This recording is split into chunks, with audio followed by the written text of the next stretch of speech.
आउज़ुबिल्लाहि मिनश्शैतानिर्रजीम बिस्मिल्लाहिर्रहमानिर्रहीम अस्सलामु अलैकुम। मैं हूँ सादिया, आप देख रहे हैं जेन्युइन कुकिंग विद सादिया।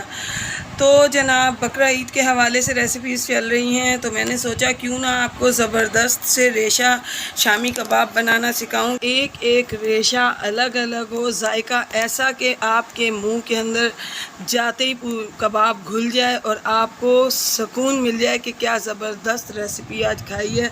खाने वाला दाद दिए बगैर ना रह सके।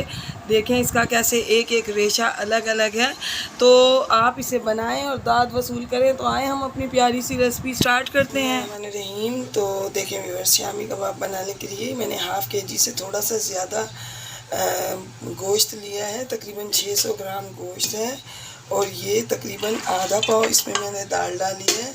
दाल का रेशियो ये होता है कि अगर हम 1 किलो गोश्त लेंगे तो उसमें 1 पाव दाल डलती है, तो तकरीबन ये आधा किलो गोश्त है। 600 ग्राम, तो मैंने इसमें आधा पाव दाल डाली है और ये एक प्याज कट करके मैं इसमें डाल दूँगी। साथ में ये 2 टेबलस्पून अदरक लहसुन का पेस्ट है।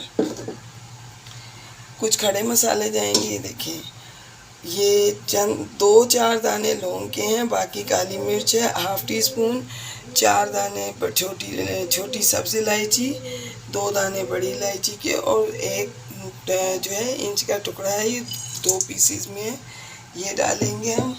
1 टेबलस्पून भर के मैं साबुत धनिया डालूंगी, क्योंकि पिसी धनिया का वो टेस्ट नहीं होता जो साबुत धनिया का होता है। 1 टीस्पून जो है नमक है, हाफ़ टी स्पून हल्दी है, 1 टीस्पून ज़ीरा, और ये मेरा स्पेशल खुशबू मसाला जो कि मेरी चैनल पे मौजूद है, इसका लिंक मैं आपको दे दूँगी। इसके डालने से टेस्ट और जो खुशबू है उसमें बेतहाशा इजाफ़ा हो जाता है। किसी भी सालन में आप डालें, इंतहाई मज़ेदार वो सालन बनता है। अब इसमें मैं 2 गिलास पानी ऐड करूँगी। ये देखें, ये मैंने इसके अंदर 2 गिलास पानी ऐड किया है और अब हम इन तमाम चीज़ों को अच्छे तरीके से मिक्स कर देंगे और अब इसको मैं पकने के लिए रख दूँगी। तकरीबन ये मैंने रात से दाल भिगोई हुई थी और गोश्त भी बिल्कुल मेरा जो है सॉफ्ट है। ये देखें, जब मिर्चें इसमें जाएंगी, ये देखें, ये तकरीबन 8 से 10 दाने, इन्हें मैंने बहुत अच्छे तरीके से धो लिया है। लोग इन्हें धोए बगैर डाल देते हैं कि ये ड्राई हैं, लेकिन इनको धोना बहुत ज़रूरी होता है, क्योंकि इनमें मट्टी अक्सर और बेशतर इसमें बहुत ज़्यादा मट्टी होती है, तो इसे धो लिया कीजिए। और साथ में मैं सिर्फ हाफ़ टी स्पून इसके अंदर पिसी मिर्च डालूँगी, क्योंकि ये जो हमने साबुत मिर्च डाली है इसका टेस्ट भी काफ़ी रिच होता है। तो अब मैं इन तमाम चीज़ों को पकने के लिए रख दूँगी और तकरीबन मैं इसको आधे से पौने घंटे के बाद आपको दिखाऊँगी। तो इंशाल्लाह तमाम चीज़ें गल चुकी हैं। रहीम, तो देखें व्यूअर्स, ये जितना भी की गोश्त और दाल है, ये देखें, ये कितने अच्छे तरीके से गल चुकी है। ये इसकी बोटी चेक करें आप, कितने आराम से, ये देखें, बिल्कुल सिर्फ ये हाथ लगने से ये देखें धो हो रही है। तो ये मुकम्मल तौर पे गल गया है, इसके अंदर पानी भी नहीं है। इसको मैं चॉपर में या किसी चीज़ में हरगिज़ नहीं पीसूँगी, इस वजह से कि अगर हम इसको चॉपर में पीसते हैं तो इसका रेशा बिल्कुल ख़त्म हो जाता है। इसको लंगड़ी डंडा या जो भी चीज़ है आप उसकी मदद से इस तरीके से इसको आप करें, ये थोड़ी सी देर में बिल्कुल अच्छा सा पिस जाएगा। तो मैं आपको इसको पीस के दिखाती हूँ, लेकिन इसको पीसना आपने गरम गरम ही है, अगर ये ठंडा हो जाएगा तो फिर ये उस तरीके से पीस नहीं पाएगा। बिस्मिल्लाहिर्रहमानिर्रहीम। तो देखिए व्यूअर्स, ये कितना ज़बरदस्त, इसका एक एक रेशा अलग है, सब कुछ ये बहुत अच्छे तरीके से पिस चुका है। तो अब मैं आपको आगे बताती हूँ कि इसको किस तरह हमने इसके कबाब बनाने और मज़ीद इसमें क्या क्या जाएगा। बिस्मिल्लाहिर्रहमानिर्रहीम। तो देखें व्यूअर्स, ये तमाम जो है पिस चुका है, मैंने आपको दिखा दिया था। अब इसके अंदर मैं ये एक जो है एग डालूँगी। ये अंडा हम इस वक्त डाल देंगे, तो हम इसको बाद में दोबारा जब हम इनको फ्राई करेंगे तो हम इस वक्त नहीं डालेंगे। अच्छा, ये इसमें मैं हरा धनिया डालूँगी। ये मैंने तकरीबन 1 प्याली भर के हरा धनिया डाला है। हरी मिर्चें मैं इस वजह से नहीं डाल रही हूँ कि इसमें मिर्चें तेज़ हैं और मेरे बच्चे ज़्यादा शौक़ से मिर्चें नहीं खाते, तो इस वजह से, वरना आप इसमें हरी मिर्चें भी डालिए। तो मैं इसको मिक्सअप करके दिखाती हूँ। बिस्मिल्लाहिर्रहमानिर्रहीम। तो देखें, ये तमाम चीज़ों को मैंने अच्छे से मिक्सअप किया है। अब देखें, मैं इसमें इनको कबाब की शेप दे लूँगी।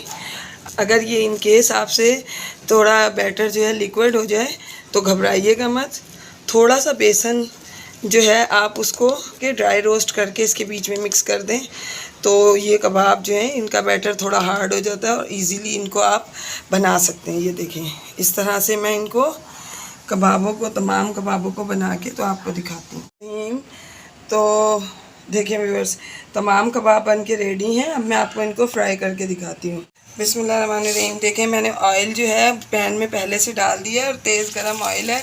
हमें इसको, ये सब चीज़ें इसमें डन है, तो हमें इसको सिर्फ जो है दोनों तरफ से गोल्डन ब्राउन करना है, क्योंकि इसको हमें अंदर तक तो कुछ गलाना है नहीं। तो हम इसको हाई फ्लेम के ऊपर ही कर लेंगे ताकि ये जल्दी से झटपट डन हो जाए। और अंडा जो है मैं इसके अंदर डाल चुकी हूँ, तो इस वजह से इसके ऊपर लगाने की ज़रूरत नहीं।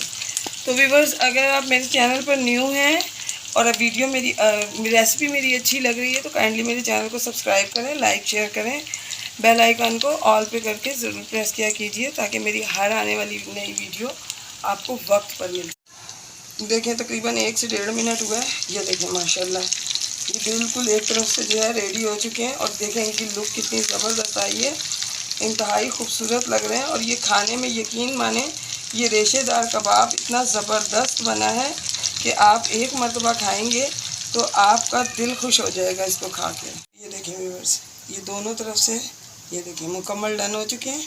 सिर्फ इन्हें 2 से 3 मिनट लगे हैं और ये मुकम्मल रेडी हो चुके हैं। अब मैं इनको आपको निकाल के दिखाती हूँ। ये देखें व्यूअर्स, ये बन के रेडी है। इस तरह मैं एक एक करके तमाम कबाब निकाल लूँगी। बिस्मिल्लाहिर्रहमानिर्रहीम। तो देखें व्यूअर्स, माशाल्लाह कबाब बन के रेडी हैं और ये एक मरतबा आप बनाएं मेरे तरीके से। इसमें बिल्कुल भी आपकी मेहनत नहीं लगेगी। इतने इजी, आसानी से बन जाने वाले कबाब, और जायका ऐसा कि मेहमान तो मेहमान, घर के लोग भी उंगलियां चाटते रह जाएंगे। ये इतने टेस्टी बने हैं। तो देखें, मैं आपको इसको एक कबाब को तोड़ के दिखाती हूँ। ये देखें आप, इसके अंदर कितना ज़बरदस्त, ये देखें इसके अंदर रेशा कितना है। ये देखें, ये एक एक जो है गोश्त का रेशा अलग अलग है। जब ये आप खाएंगे तो आप यकीन माने कि आपका दिल खुश हो जाएगा। तो व्यूअर्स, मैं आपको अपनी दुआओं में याद रखती हूँ, आप अपनी दुआओं में मुझे याद रखा कीजिए। तो मिलती हूँ किसी नेक्स्ट रेसिपी में। ओके, अल्लाह हाफिज़।